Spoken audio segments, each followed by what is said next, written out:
terdiri dari 2 monosakarida ya. Laktosa menjadi glukosa dan galaktosa, yang sukrosa itu terdiri dari glukosa dan fruktosa ya. Tapi kalau maltosa itu ya glukosa sama glukosa. Jadi ada 2 monosakarida, ada 2 pasangan. Metabolisme karbohidrat, yaitu lintasan metabolisme digolongkan ada tiga kategori. Ada lintasan anabolik ya, atau penyatuan atau pembentukan ya. Ini merupakan lintasan yang digunakan pada sintesis senyawa pembentuk struktur ya, dan mesin di dalam tubuh. Salah satu contoh dari kategori ini adalah sintesis protein. Nah, itu contohnya sintesis protein. Kemudian lintasan yang kedua adalah pemecahan ya, katabolik ya. Lintasan ini meliputi berbagai proses oksidasi yang melepaskan energi bebas ya, biasanya dalam bentuk fosfat, energinya itu tinggi. Kemudian atau unsur ekuivalen pereduksi seperti rantai respirasi dan fosforilasi oksidatif ya. Ini adalah pemecahan. Ada yang ketiga, lintasan persimpangan amfibolik. Ini adalah lebih dari satu fungsi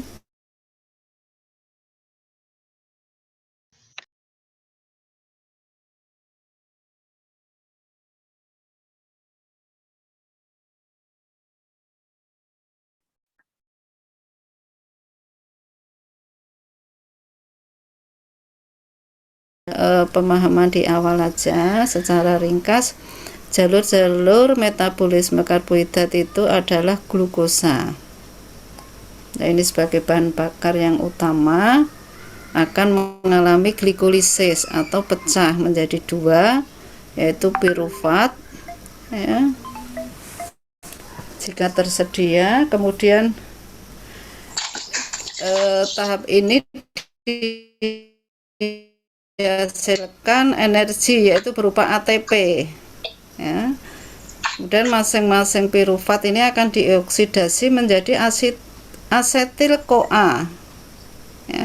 Dalam tahap ini dihasilkan energi yang berupa ATP ya.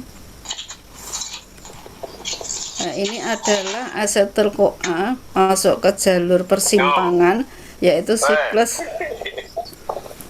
asam sitrat. Dalam tahap ini dihasilkan energi, yaitu ATP-nya, yaitu adalah ini siklusnya, Krebs-nya. Nah, ini ada asetil, ATP sitrat, tadi ada 2 jalur, kemudian asetil-CoA, kemudian membentuk asam lemak. Nah,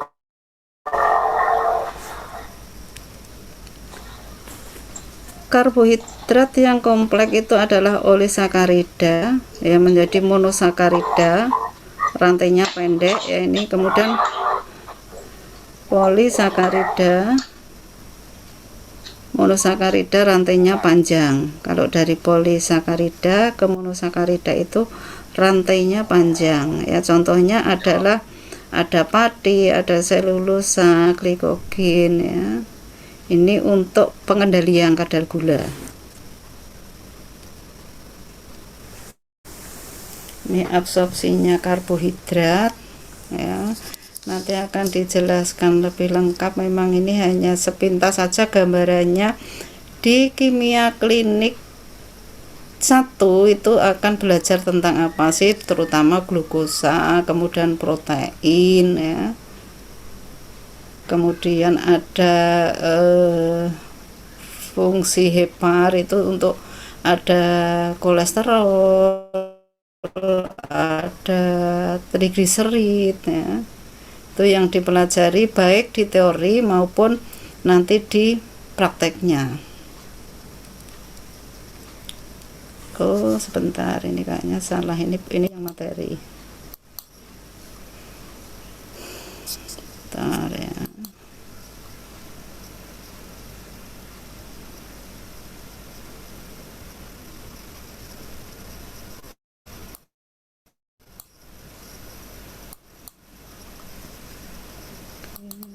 ini.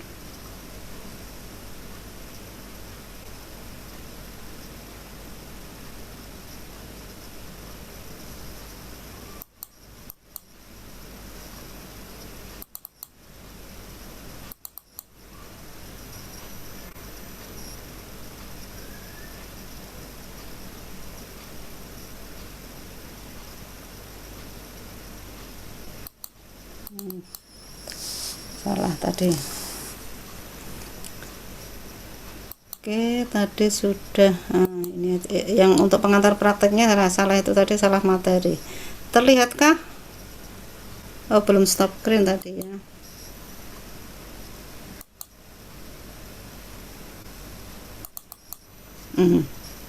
Sorry, itu masuk sih, tapi nanti di saat penjelasan semua ya. Kalau ini adalah kitanya, ini nanti adalah yang akan diperiksa karbohidrat, protein, profil lipid, kemudian NPN, total semua baik teori maupun praktek. Sebenarnya hanya 4 ini, tetapi akan dipecah bahwa karbohidrat itu nanti ada glukosa ya. Kemudian protein itu ada albumin, ada total protein, profil lipid itu ada kolesterol, ada trigliserid, ada HDL, ada LDL ya. Kemudian NPN itu urea, kreatinin itu ya. WHO ya, ini adalah atom hidrogen oksida, merupakan perbandingan 2:1 itu reaksi kimianya atau rumus kimianya. Nah, dibedakan tadi monosakarida, olisakarida, dan polisakarida ya. Kemudian kalau profil lipid itu nanti ada kolesterol total, trigliserid, HDL, ini adalah yang kolesterol harus tinggi, kemudian LDL low density berarti kolesterolnya harus rendah ya. Kolesterol itu adalah zat lemak yang dikenal sebagai lipid ya. Ini bukan semua jahat, tapi ini juga dibutuhkan tubuh. Kolesterol itu juga dibutuhkan tubuh, tapi kalau berlebihan itu menjadi masalah di pembuluh darah juga. Kolesterol dibuat terutama di hati, makanya ini untuk melihat fungsi hatinya, tetapi juga dapat ditemukan di beberapa yang disebabkan karena makanan ya. Kadar lipid yang terlalu tinggi ini namanya hiperlipidemia, jadi ada hiperlipid ya. Jenis utama lipoprotein yaitu ada HDL dan LDL. HDL itu yang membawa kolesterol meningkat ke sel-sel kembali ke hati, di mana kolesterol itu akan dipecah atau dikeluarkan tubuh sebagai produk limbah ya. Karena alasan ini HDL itu disebut sebagai kolesterol baik ya, karena bisa memecahkan kemudian dikeluarkan sebagai limbahnya. Jadi ini harus kolesterol baik itu harus tinggi, high ya. Kemudian yang LDL low density lipoprotein ini yang membawa kolesterol ke dalam sel-sel yang membutuhkan. Jadi ini dia sebagai kurir ya, tetapi jika terdapat banyak kadar kolesterol yang digunakan oleh sel, maka kolesterol itu dapat menumpuk pada dinding arteri ya, sehingga dapat menyebabkan penyakit arteri ya, karena ini disebut adalah kolesterol yang jahat ya, karena kebutuhannya kemudian langsung ditumpuk di situ ya, itu yang kadang bisa terjadi sumbat vena misalnya, karena di situ ada lemak-lemak ya. Ini yang kolesterol jahat, LDL low itu kolesterol jahat, yang high ini adalah kolesterol yang baik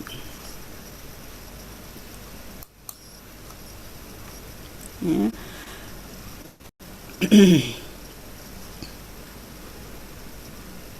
Kemudian monosakarida yang glukosa adalah karbohidrat yang paling sederhana yang tidak dapat dihidrolisis menjadi karbohidrat lain Ini yang monosakarida.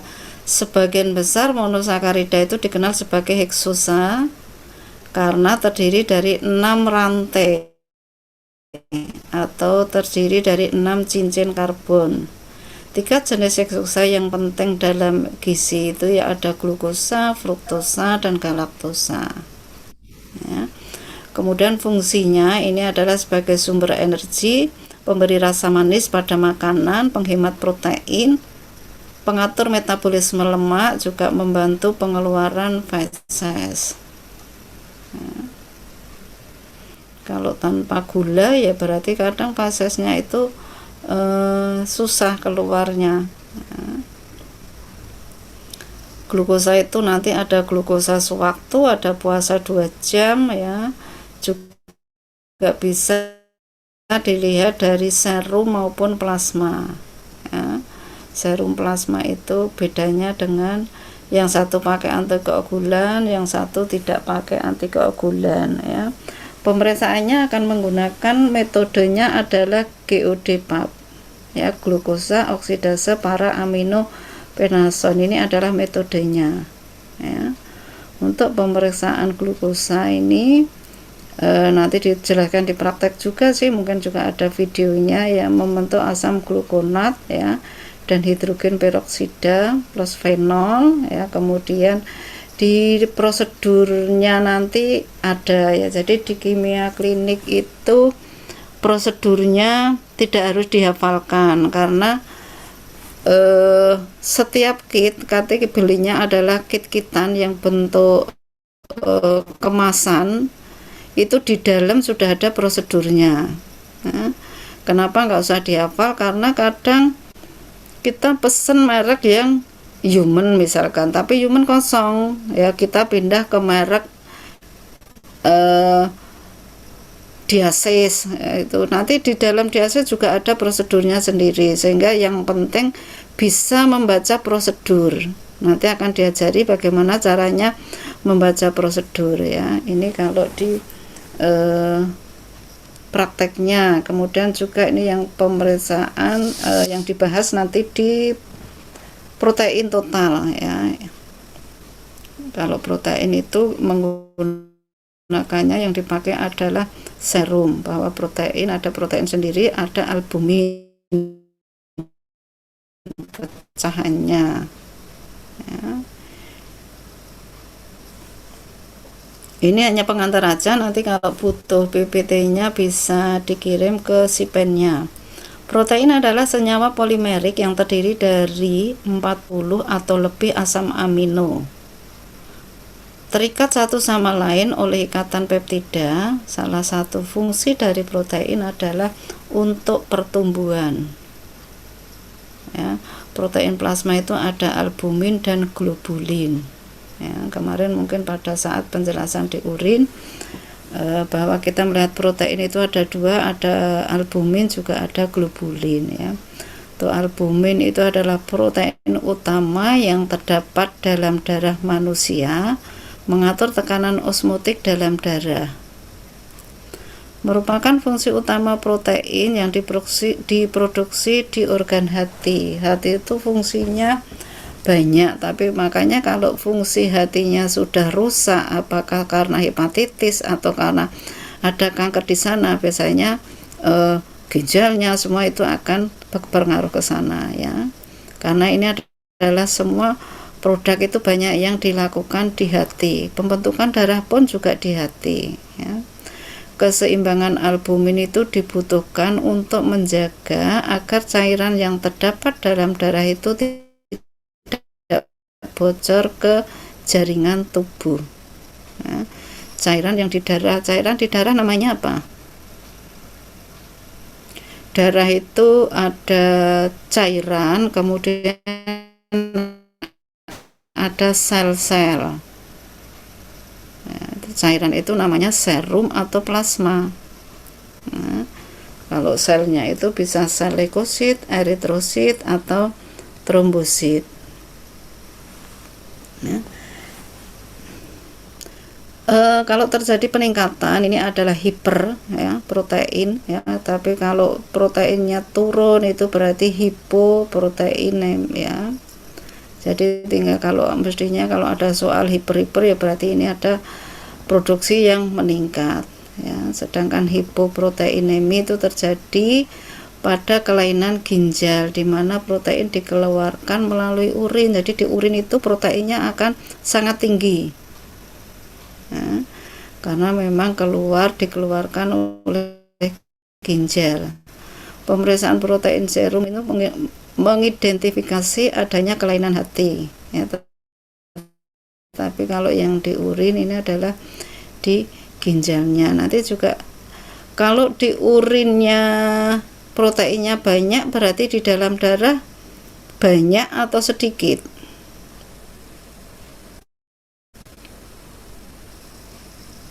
Banyak yang dibuang itu berarti di darah banyak atau sedikit? Sedikit, di darah Banyak, sedikit. Bu. Nah, yang banyak sudah dikeluarkan oleh ginjal ya. Berarti berarti memang sedikit di dalam darah tetapi di urinnya akan tinggi. Metodenya yang digunakan nanti di praktek itu adalah biuret ya. Ini adalah prinsipnya. Ikatan peptida dalam senyawa basa akan membentuk kompleks berwarna ungu. Jadi khusus protein itu warna cairannya nanti ungu. Ya, kemudian intensitas warna yang terbentuk ungunya tadi sebanding dengan konsentrasi sampelnya. Kita ukur. Kalau warna ungu itu panjang gelombangnya 546. Jelas tujuannya mengetahui kadar protein total ya. Ini anak sekalian pengantar di praktek ya. Kemudian juga ada metode BCG ya, ini yang dilihat albuminnya, ini warnanya biru ya. Nah ini panjang gelombangnya warna biru itu menggunakan 620 ya. Ini kalau pemeriksaan yang albumin. Kemudian ada profil lipid, itu ada kolesterol, TG, HDL, yang tadi sudah disampaikan ya.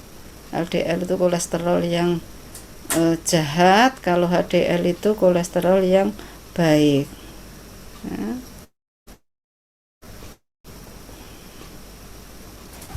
Ini tadi juga sudah disampaikan. Nah, ini yang NPN,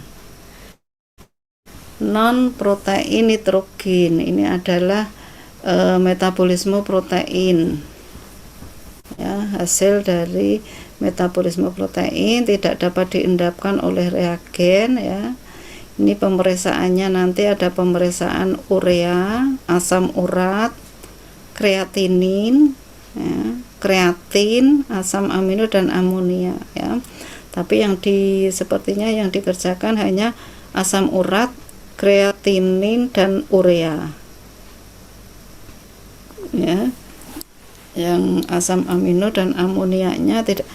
Untuk kimia klinik itu sebenarnya sama, meriksa apa saja, yang penting kamu bisa membaca prosedur dan menggunakan alatnya ya.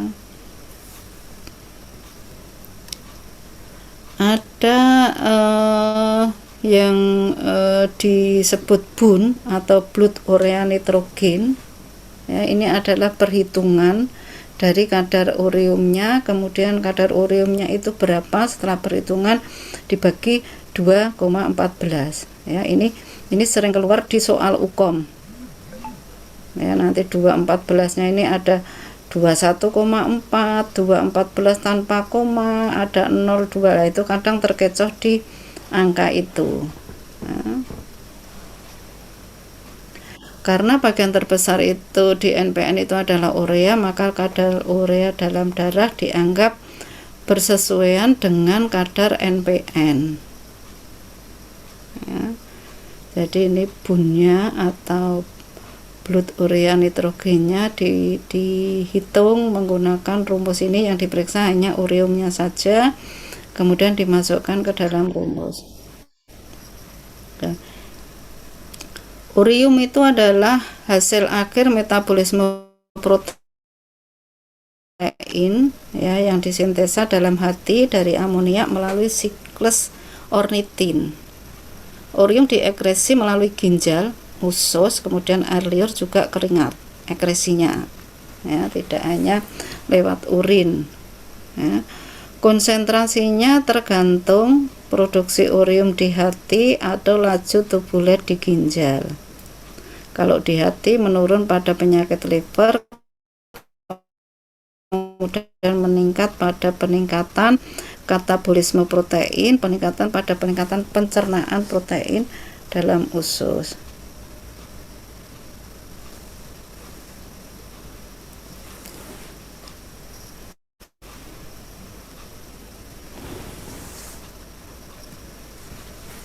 Kemudian yang ureum, pemeriksaan ureum biasa dikerjakan untuk menilai fungsi ginjalnya.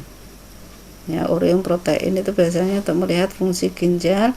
Ureum diekresi dalam fitrat, ya, glomerulus, kemudian 40% diserap oleh tubuli ginjal. Absorpsinya tergantung banyaknya air yang diserap.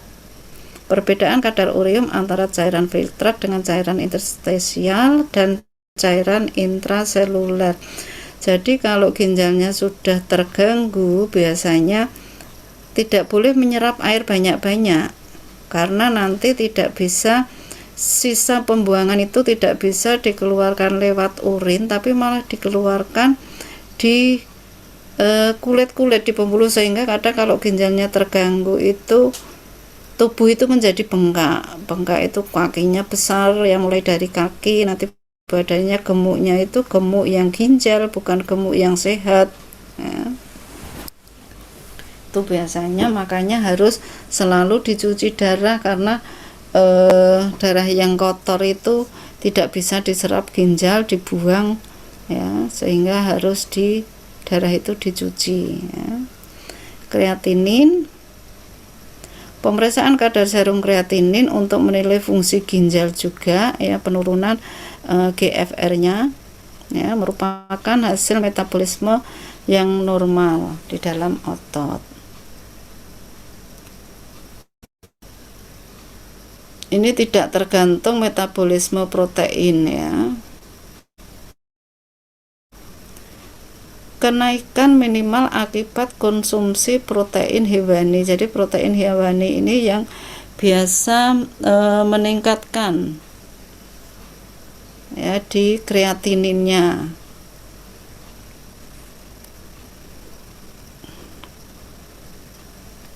Ini pemeriksaan cystin ini hanya teori karena tidak dilakukan di pemeriksaan, ya. Ini gambarannya saja, ini karena juga dari filtrasi glomerulus. Ini nanti jelasnya biar dijelaskan di teori, tidak tahu nanti pas bagiannya siapa, saya Riani atau dokter Yakti, ya, dokter Muji, ya. Oke, itu adalah gambaran apa nanti yang Anda lakukan, yang dipelajari di teori maupun di praktikum asam urat. Nanti ada juga pemeriksaan asam urat, ini juga sama, adalah produksi dari sisa nitrogen, ya. Ini adalah ada yang menganggap ini adalah produk asam amino yang menggunakan purin, ya, yang penyebab asam urat tinggi itu adalah purinnya, ya. Keluhan terbanyak memang di usia, misalkan sama seperti Bu Andri ini mungkin nggak hati-hati, ya, asam uratnya tinggi. Harus makanan yang mengandung purin itu apa? Ada yang tahu yang mengandung banyak purin itu apa? Sarden itu purinnya tinggi, ya. Kacang-kacangan, maksudnya jenis kacang, ada kacang hijau, ada kacang yang dipakai untuk buat sambal pecel, itu purinnya tinggi. Itu kalau dia sudah kena asam urat, makan kacang-kacangan atau makan sarden atau jeroan, ya akan semakin tinggi, ya. Nanti tahu-tahu bangun tidur ada yang sampai kesakitan, nggak bisa jalan, ya. Jadi hati-hati, mumpung masih muda ya boleh sih makanan yang bergizi, tapi tidak terlalu banyak. Nanti karena penyakit itu di hari tua terasanya, ya, menumpuk dari muda. Kemarin biasa makan enak, nanti setelah tua akan dikurangi makan enaknya, ya. Ini asam urat itu normalnya hanya 2 sampai 7,8 kalau laki, kalau di perempuan itu lebih rendah. Nah, dihindari makanan yang banyak mengandung purin, ya, karena ini kadang tidak hanya orang tua, anak muda pun juga ada yang kena asam urat tinggi. Ada yang mau ditanyakan? Ini mungkin yang daerah luar Jawa, ada yang dari luar Jawa, sudah saatnya, ya. Ini pun di sini pun sudah maghrib, ya. Oke, nanti ini gambarannya saja untuk diskusi. Mungkin nanti bisa di saat materi, apakah materi asam urat pada saat praktek, apakah materinya pada saat teori, silakan untuk ditanyakan. Ini saya hanya memberikan gambaran apa yang nanti dipelajari, ya, karena hanya kontrak itu biasanya kontrak itu hanya menyampaikan jadwal. Kalau jadwal kan 5 menit selesai. Gitu aja, ya. Saya membatasi tidak boleh tanya ini karena jamnya sudah maghrib, ya. Apakah masih lengkap jumlahnya? Di absensinya, di linknya sudah diberikan si pennya atau siapa biasa yang memberikan? Sudah Ibu. Link absen. Sudah, ya. Ini masih 161, masih lengkap. Silahkan untuk ada presensi, link presensi, ya. Oke, saya akhiri dulu, ya. Ini sudah waktunya maghrib. Yang mau buka puasa Senin Kemis juga harus segera berbuka. Saya juga mau buka. Oke, saya akhiri. Wassalamualaikum warahmatullahi wabarakatuh. Waalaikumsalam warahmatullahi Waalaikumsalam wabarakatuh. warahmatullahi Terima kasih, Bu. wabarakatuh. Waalaikumsalam warahmatullahi Terima wabarakatuh. kasih, Bu. Ya, sehat semua, ya. Saya live, ya. Iya, Ibu.